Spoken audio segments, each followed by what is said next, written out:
আসসালামু আলাইকুম, কি অবস্থা সবার? সবাই শিখবে অনেক বেশি ভালো আছে। লাইট অ্যান্ড একাডেমির রসায়নের গল্পে তোমাদের সকলকেই স্বাগত। আজকে আমরা রসায়নের যে টপিকটা পড়বো সেটা হচ্ছে পর্যায় সারণী।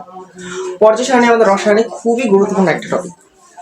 এই টপিকটা পড়লে রসায়নের অনেকগুলো কনসেপ্ট ক্লিয়ার হয়ে যায়। দেখো, পর্যায় সারণী মানে কি? পর্যায় সারণী মানে হচ্ছে অনেকগুলো মৌল আমরা যদি একটা সারণীতে লিখি তাহলে সেই সবগুলো মৌলকে একত্রে আমরা কি বলতেছি? পর্যায় সারণী। এই পর্যায় সারণীতে 118টা মৌল রয়েছে। এই 118টা মৌলগুলোকে আমরা বিভিন্ন গ্রুপ এবং বিভিন্ন সারিতে লিখি। তাহলে দেখি, খেয়াল করি, এই উলম্ব বরাবর অর্থাৎ লম্ব বরাবর যেই ঘটনাগুলো সেগুলোকে আমরা বলতেছি গ্রুপ। তাহলে 1 2 3 5 4 5 এইভাবে 18 অব্দি 18টা গ্রুপ রয়েছে এবং পর্যায় রয়েছে 7টা। পর্যায় কোনগুলোকে বলতেছি? এই যে অনুভূমিক বরাবর। তাহলে 7টা পর্যায় এবং 18টা গ্রুপ, এই নিয়ে আমাদের টোটাল 118টা মৌল নিয়ে আমাদের পর্যায় সারণী। তো 9-10 আমাদের যেই কয়েকটা গ্রুপ সম্পর্কে ভালো আইডিয়া রাখা লাগে সেই কয়েকটা বলে দিতেছি। সেটা হচ্ছে 1 নম্বর, 2 নম্বর, 17 নম্বর এবং 18 নম্বর। এই চারটা গ্রুপকে গ্রুপ ওয়াইজ মৌলগুলোর নাম মুখস্থ করা লাগে।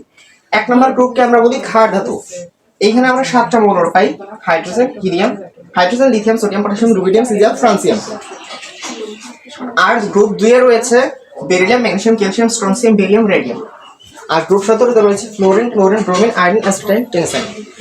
গ্রুপ 2 এর যে মৌলগুলো সেগুলোকে আমরা বলি মৃৎক্ষার এবং গ্রুপ 17 যে মৌলগুলো সেগুলো আমরা বলি লবণ উৎপাদনকারী বা হ্যালোজেন গ্রুপ। আর গ্রুপ 18 মৌলগুলোকে বলে আমরা হচ্ছে নিষ্ক্রিয় গ্যাস। কেন নিষ্ক্রিয় গ্যাস বলা হয়? কারণ এই মৌলগুলো অন্য কোনো পরমাণু বা ওদের নিজেদের সাথে কোনো বন্ধনে আবদ্ধ হয় না, এই কারণে আমরা এইগুলো কি বলি? নিষ্ক্রিয় গ্যাস। আরেকটা গ্রুপকে তোমরা চাইলে মনে রাখতে পারো, সেটা হচ্ছে গ্রুপ নাম্বার 11। এটাকে আমরা বলি মুদ্রা ধাতু। এই চারটা মৌল, তাহলে গ্রুপ ওয়াইজ এই চারটা নাম অবশ্যই মুখস্থ করা লাগবে এবং পর্যায় অনুযায়ী কোন অবধি মুখস্থ করবে সেটা হচ্ছে একদম 1 নাম্বার থেকে এই 30 পর্যন্ত যে মৌলগুলো সেগুলোর নাম একদম পর্যায় অনুযায়ী মুখস্থ করা লাগবে, অর্থাৎ সিরিয়ালি। এখন বলতে পারো কিভাবে মুখস্থ করবা? আমি মনে করি ছন্দের চেয়ে যদি তোমরা বারবার এগুলো পড়ো তাহলে জিনিসটা টপিকটা ক্লিয়ার হয়ে যাবে। তো এই কয়েকটা মৌল সম্পর্কে যদি তোমরা তথ্যগুলো মনে রাখতে পারো তাহলে সেইগুলো তোমার জন্য খুবই হেল্পফুল হবে। তো আজকে এই অবধি, সকলকে ধন্যবাদ। আল্লাহ হাফেজ।